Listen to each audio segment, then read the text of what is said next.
Hello, and welcome to Aravel's Guide to Tequatl. This is a little video I wanted to put together to help out those who are interested in Tequatl but have never done it before, or perhaps those who have done it but just want to know a little more about everything that's going on, because it is a very complicated fight, but also a really fun one.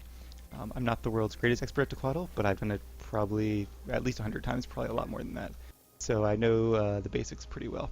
So the first thing you want to do is go to Splinter Coast Waypoint right here in Spark 5 fan. If that's contested, you can go to any of the other surrounding waypoints. Once you get here, you'll probably want to group up with the Zerg on this little island right here. Grab any banners or communal bonfires you see lying around before the fight begins. He spawns at about a minute after the hour. You can see it's 8:01 right there, and there he is, right on time. He does it at 8 p.m. EST, 12 p.m. EST, 3 a.m. EST, 7:30 a.m. EST, 12 noon, and 3 p.m. if my memory is correct. Now there are different roles during the main phase of the fight. I'm mainly going to focus on the Zerg, which is the one I'm in right now, which is where most people are. You can also be on a turret or on a turret defense team. If it's your first time here, I would highly recommend going with the Zerg because that's the easiest part, I'd say, and the least vital, so if you do something wrong, you're not going to wipe the entire instance. Now the trickiest part of the fight is just getting into a good instance, and the best way to do that is to get here bright and early. I'd say at least 15 minutes, maybe 20 just to be safe. And even once you get here, or if you get here a little later than that, go to looking for group, and you'll see a bunch of people that'll have a Tequatl taxi coming up. Now as soon as the taxi comes up, you'll want to hit join right away because they will fill up super quickly. So have your cursor ready to click on join as soon as you see Tequatl.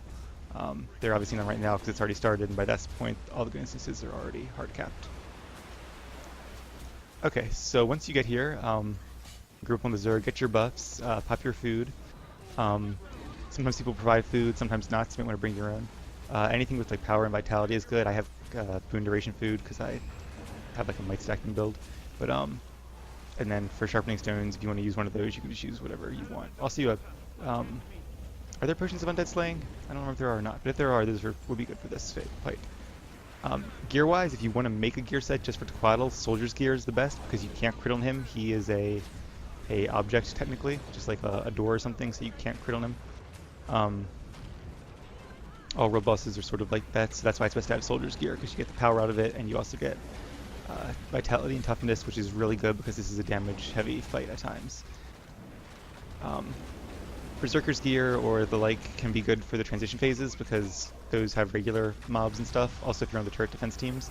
But for the most part, if you're with the Zerg, Soldier's Gear is the best way to go. However, most people don't actually have a specific set of gear just for Tequatl, so whatever you're wearing will be more than fine.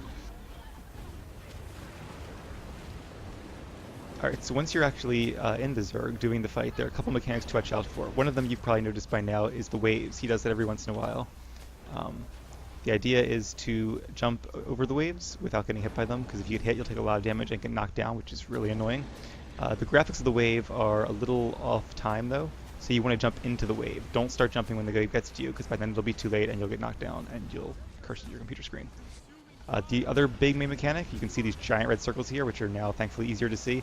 Don't stand in them, because they are poison, and they will poison you. Watch. See, losing lots of health. Now, it's not like a poison condition, it's a special poison, and it's one of the main mechanics of this fight.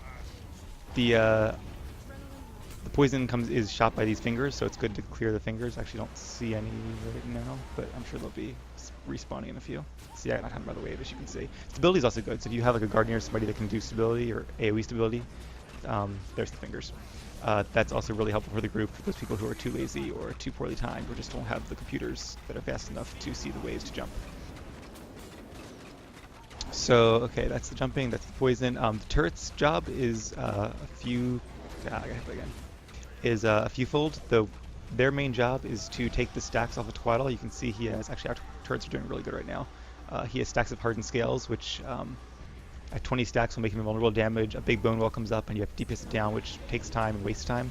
So it's good to keep the stacks really low. I don't know if having more stacks makes him take less damage, but that would not surprise me to learn that.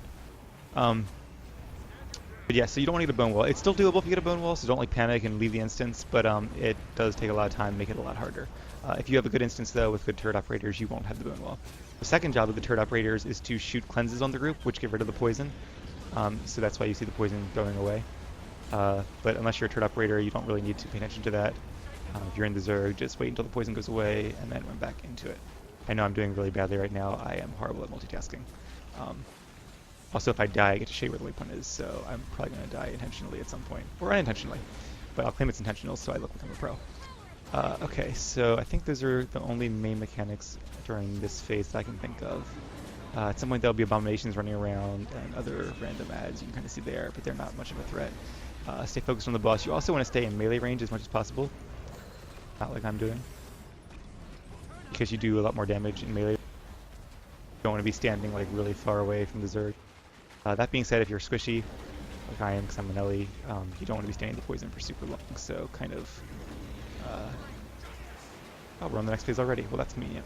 So the idea during the first phase is to get his health bar to 75%, and that'll go into a transition phase. During a transition phase, you want to run to one of 4 batteries. There's the Vigil, I don't know, Vigil or Vigil, one of the two. Anyway, the Mega Laser's in the center, and it's powered by these 3 batteries, which are the West Battery, the North Battery, and the East Battery. If any one of those 4 things die, you can see their health bars over here on the right side of the screen. If any one of those die, the Mega Laser cannot fail, and it will not be able to shoot Tequatl out of the sky, which will make the fight a lot harder. Not undoable, but a lot harder. So you kind of split up and just make sure the groups are, you know, one turret starts losing a lot of health, that means there's probably not enough people there and you want to go defend it, one battery rather. But otherwise, just kind of go wherever you feel like going. Each one has a little bit of a different mechanic, and there are 3 transition phases, so I'm going to try to explain, I'll go to a different one each time to explain the mechanics there. The middle one doesn't really have a mechanic, it's just killing ads as far as I'm aware. The right one has abominations, which you DPS down and hopefully kill before they get to the battery. When you DPS them to 0, they'll explode, so get away from them. And if they explode near the battery, they will do a lot of damage to it. If you have any things like rock walls or the guardian walls, you can put chill on items or chill on foes or cripple or immobilize. That's always really good because it makes them not get to the battery before they die. So basically anything you can do to keep mobs off the battery. Or if they get there, you can knock them back, you can blind them. Basically use your abilities to your advantage. You can kind of see me doing. And basically DPS them down, tag lots of stuff, and you'll get credit for the event. It's important to get credit for the transition events because that's the ones that actually determine your rewards from the fight. More or less. It's a little more complicated than that, but I'll talk about that at the end. You want to leave around 20 seconds when there's 20 seconds left on the clock, as long as the batteries are healthy, because even if we leave right now, as you can see, there's still not enough time for the mobs to kill the battery. And getting there early gives you a chance to stack might and get ready before the boss gets shot out of the sky. If your battery is doing poorly, just stay till the very end just in case, or closer to it. If you're doing really well, sometimes you can get away with leaving at like 25 or even 30 seconds, but I wouldn't leave sooner than that, because it's just not worth risking it. Once you get back to the boss, stack might if you can, use fire fields and blast finishers, which I fail at apparently. But don't use any other fields, like you saw there I got area retaliation, that's because somebody laid down a light field or something and instead of a fire field, so don't do that. If you don't have anything that does a field that is not a fire field, just don't use it right away. Once the boss gets shot down out of the sky, his health gets knocked down by about 10 to 15%, so now he's at like 60 to 65, and he stands there immobilized for a bit, so you can defend him. If you're an Ellie, you can use a fiery greatsword or an ice bow, which you can see right there. Actually, don't have my ice bow equipped, I probably should. But if you're not an Ellie, you can look for one to pick up. You can stand in time warps. Look for people who say DD, which means double damage, and not other things. And do as much damage as you possibly can from melee range while he is immobilized. Once he comes back up, see, we burned him almost to his invulnerability phase. At this point, he will do another thing that he's actually not doing because he burned him down so fast, but I'll talk about that later. Anyway, he's now 50% and we're getting to the second transition phase. So this fight looks a lot harder than it is if you're in a bad instance because it looks like, the real challenge of the fight is just getting him down that first 25% in time. As long as you get him to 75% with 7 or 8 minutes left on the clock, I'd say, you're in really good shape. It's just getting him down to that point. That's the do or die moment. So if you don't get him there within 15 minutes, it can seem really hard, and that if you can't get him down 25% in 15 minutes, how are you supposed to come to 0? Really, once you get him to 75, the fight gets a lot easier from there on out. You also probably seen these jumping pads I've been using. They're kind of convenient and a lot of fun, so if you can use them just to get to the nodes faster, you don't have to. You can also just run the slow way, but who doesn't like going flying through the air at 1,000 miles an hour? Okay, so the north node has a different mechanic. It has these grub holes. You can see one right there. Sorry, I stopped pushing my push to talk so I could push control so you can actually see the name pop up. But if you crush those, they stop spawning grubs, which are dangerous to both you and other players and the battery itself, so you want to crush them as soon as you see them. And of course, like all objects, you can hit control to see them where they are. And people are apparently doing really bad right now because there's a lot of grub holes up. But it's the same deal as the other battery. You basically do anything you can to keep the mobs off the node. Don't fight on the node if you can help it, because you don't want the mobs fighting on the node. 31 seconds. I'm going to get ready to start heading back. And in about 20 seconds, you want to head back to, or start heading back to the Zerg. I realize I didn't mention this before, but I'm going to mention it now while I'm running back. There's also, ouch, I poison. There's also the third role in the fight is turret defense teams. You want to have about 5 people on the north and south hills around the turrets, north turrets, south turrets. And their job is just to keep mobs off the turret operators. But you don't want more than 5 people there, because if you do, they start spawning champs, which become a lot harder to kill and might destroy the turrets. If a turret does get destroyed, or if the operator gets killed, you can always rebuild the turret. But hopefully it doesn't come to that if the turret defenders are doing their job. I've never actually done the turrets, except once to get an achievement, and I've never been a turret defender, really. So I'm not the best person to talk about that. But I'd recommend doing the Zerg anyway, because it's more fun, in my opinion. And if it's your first time, you definitely want to do the Zerg first, because like I said earlier, it's easier. So once again, we're doing the burn phase, maximum might. And just do as much DPS as you possibly can, use elemental weapons. Same old, same old. I'm hoping we actually don't burn him super quickly this time, just because I want to show you the other mechanic, but I'm in a really good instance apparently, so that might not happen.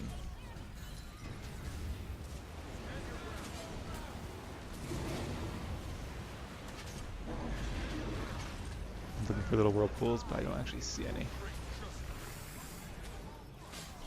Oh, okay, she said there's whirlpools. Where are they? Where are they? Oh, okay, I just died. Well, I got sucked into a whirlpool, and then I... Okay, it's bugging, actually, but I am both under the water and not under the water. So I'm going to try to res, and hopefully I will res in time to show you the last part of the transition phase, too, otherwise. Okay, now I'm underwater, right. So when he does that phase, you'll get sucked underwater like this, and you want to swim to the light, which will take you to the surface. So just look for the beam of light. If you have a way of getting speed, you can do that. Get to the light and swim through. Oh, I guess there's kelp there. There we go. Okay, anyway, I'm through. Yeah, if you stay down too long, the longer you're down there, the more damage you'll take. There's a chest down there for an achievement, but I'm not going to show you that because we don't have time. But swim around down there a while, hit control, and you'll find it. So we have about a minute left, going to get to the third node, the west one. And if you're really good, you can, once you get used to it, you can kind of DPS at one node for a while and jump to another. Just don't leave a battery that's getting hurt badly. So like, if I was in the northern battery, I wouldn't want to leave right now because you don't want to be the reason your team lost. The west one actually has 2 jumping pads to get to. It's a little farther away for some reason, but no biggie. The mechanic actually isn't hard for this one. There's just fingers that shoot out poison, sort of like at the main boss.